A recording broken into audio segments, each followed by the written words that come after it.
Hello दोस्तों, कैसे हैं आप सब। उम्मीद करता हूं सब बढ़िया होंगे। आज के वीडियो में बात करने वाले हैं भारत के पूर्व में बंगाल की खाड़ी से सटे उड़ीसा राज्य की। 1.5 लाख वर्ग किलोमीटर के क्षेत्रफल के साथ ये राज्य भारत का 8वां सबसे बड़ा राज्य है। इस राज्य की सीमाएं झारखंड, बंगाल, छत्तीसगढ़ और दक्षिण में आंध्र प्रदेश से लगती हैं। ये राज्य बंगाल की खाड़ी में 485 किलोमीटर लंबी कोस्ट लाइन भी रखता है, जो व्यापारिक दृष्टि से इस राज्य के लिए काफी लाभकारी है।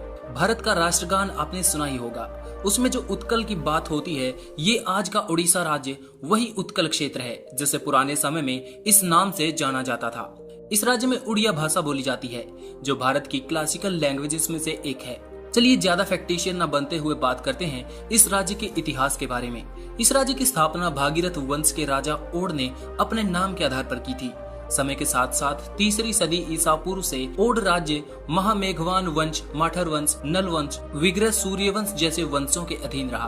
प्राचीन काल में ओडिशा राज्य का ज्यादातर भाग कलिंग नाम से जाना जाता था। सम्राट अशोक ने 261 ईसा पूर्व कलिंग साम्राज्य पर हमला करके इसे जीता था। इस साम्राज्य का इतिहास बहुत ही पुराना रहा है। इसमें बहुत से शासकों ने राज किया है, लेकिन साल 1593 में ये पूरा राज्य मुगल सल्तनत के अधीन चला गया और बंगाल सूबे का हिस्सा बन गया। अकबर, जहांगीर, शाहजहां सभी ने इस राज्य पर राज किया, लेकिन समय का चक्का चलता गया और 1751 में इस राज्य पर मराठों का शासन हुआ। ऐसे ही अंतिम समय में यूरोपियन व्यापारियों और कंपनियों ने भी इस पर राज किया। सबसे पहले यहाँ पुर्तगालियों ने अपनी फैक्ट्रियां लगाई थी।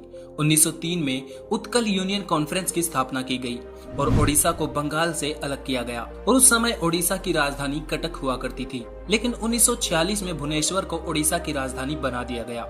2011 की जनगणना के अनुसार इस राज्य में करीब 4.25 करोड़ की जनसंख्या खुशी खुशी रहती है और पुरुष महिला अनुपात की बात करें तो 1000 पुरुषों पर 978 महिलाएं पाई जाती हैं और क्षेत्रफल के हिसाब से जनसंख्या को बांटा जाए तो 1 वर्ग किलोमीटर में 270 व्यक्ति रहते हैं। ये इलाका ज्यादातर खेती से जुड़ा हुआ है, जिस वजह से 32% जनसंख्या आज भी बिलो पॉवर्टी लाइन है।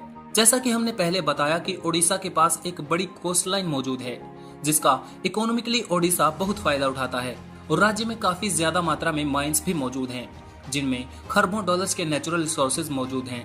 ओडिशा ऐसे राज्यों में गिना जाता है जहां विदेशी कंपनियां अपनी फैक्ट्रीज लगा सकती हैं। पानी, बिजली और दूसरे फ्यूल्स की अवेलेबिलिटी के मामले में ओडिशा बहुत ही अच्छी ज्योग्राफिकल लोकेशन पर मौजूद है। भारत के कुल कोयला खदानों का 5वां हिस्सा और आयरन रिसोर्सेज का 4था हिस्सा केवल ओडिशा में ही मौजूद है। शायद आपने भी 12th की ज्योग्राफी किताब में पढ़ा होगा कि भारत का पहला public sector steel plant Odisha के राउरकेला में बनाया गया था।